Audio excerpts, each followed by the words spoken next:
కొంతమంది ఉన్నోళ్ళు ఉంటారు, కొంతమంది లేనోళ్ళు ఉంటారు. అందుకే ఎవరి లెక్క ఏంది అనేది పక్కాగా తేలాలి. అప్పుడే సర్కార్ పథకాలు ఎవరికి ఇయ్యాలి, ఎవరికి ఇయ్యొద్దు అనేది తెలుస్తుంది. అందుకే సర్వే చేసినప్పుడు పబ్లిక్ అంతా సమాచారం కరెక్ట్గా చెప్పాలి అన్నట్టు సర్వే అంటే అదికొచ్చింది. ఈసారి కులాల లెక్క కూడా పక్కాగా తీయాల్సిందే అని చెప్పిర్రట కోర్టు సార్లు. తొలుత ఆ సంగతి ఏందో అరుచుకునొద్దాం పారి. లెక్కలేని పద్దు ముంగట వాడని పొద్దు అన్నారు పెద్దోళ్ళు. దేనికైనా లెక్క ఉండాలి మరిగా. ఇగో అందుకే కులాల లెక్క కూడా బరాబర్ తీయాల్సిందే అన్నట్టు చెప్పిండ్రు సుప్రీంకోర్టు సార్లు. సర్కారోళ్ళు ఇప్పుడు దేశం అంతా జనగణన చేస్తాండ్రు కదా, ఆగో గా సర్వేల కులగణన కూడా చేయాల్సిందే అని చెప్పిండ్రు. కులగణన వద్దు అని కొంతమంది పెద్ద కోర్టులో పిటిషన్ ఎత్తే దాన్ని కొట్టేసిండ్రు.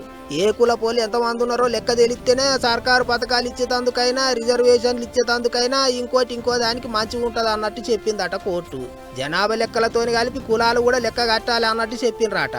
ఇక సుప్రీంకోర్టు ఇచ్చిన తీర్పు మీద షై పార్టీ వాళ్ళు మంచి ముచ్చట అన్నట్టు మాట్లాడినరు. పిసిసి అధ్యక్షుడు మహేష్ అన్న, పెద్ద మనిషి విహెచ్ కాక, మంత్రి పొన్నం సారు, తతిమ లీడర్లంతా భలే తీర్పు చెప్పిండ్రు అన్నట్టు మాట్లాడినరు. మరి ఇక పని కులగణన కూడా చేస్తే దేశంలో ఉన్న 60 కోట్ల మంది బీసీలకు న్యాయం జరుగుతుంది అన్నట్టు మాట్లాడుతారు షై పార్టీ వాళ్ళు. మరి ఇక చూడాలి లెక్క ఎట్టెట్ట తేలుతారో, అటెనక ఏ పార్టీ పెడతారో.